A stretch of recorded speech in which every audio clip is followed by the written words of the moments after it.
All right, guys, today's our first ever Carolina Barrel Blade Tuesday training tidbit.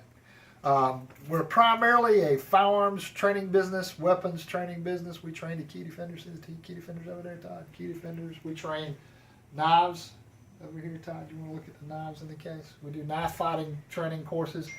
But we do a lot of firearms training classes. We do a lot with handguns.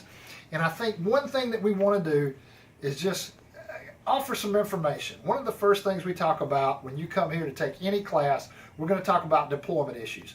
We've basically broken training down into three major categories. That's deployment, deployment of the device, employment, and application.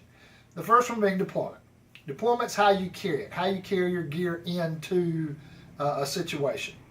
With us, it's real common when you see instructors and folks that train here, you'll see the ASP key defender is one thing that's real prevalent, and mine is right here. The ASP key defender is a great tool. It's a key flail. It's a striking tool, and I always carry it in the exact same spot. Just over the years, I've gotten in a habit of carrying it in my left rear pocket, and from a deployment standpoint, that's where it's at. I also spent the majority of my professional life was spent in law enforcement, so my gun always rode on my right hip. My pistol, my service weapon, always on my right hip. So I have about 18 years of drawing from the right hip. And with that, we have to stay consistent. I carried a backup in my left front pocket, and I carried my weapon on my right hip. So with that, I'm in the same boat. Today, as a backup, I carried my backup pistol in my left front pocket, same place, and I guess my main firearm, I guess we could say, I carry a 9mm right here on my right hip.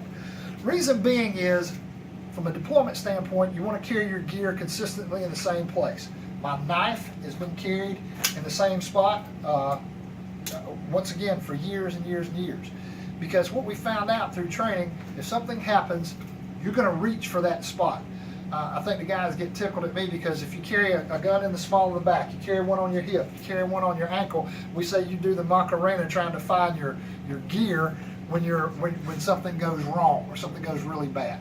So carry your gear in the same spot. With me, it's going to be on my right hip because that's where I'm going to reach. 18 years, it's going to be difficult for me to break anywhere else.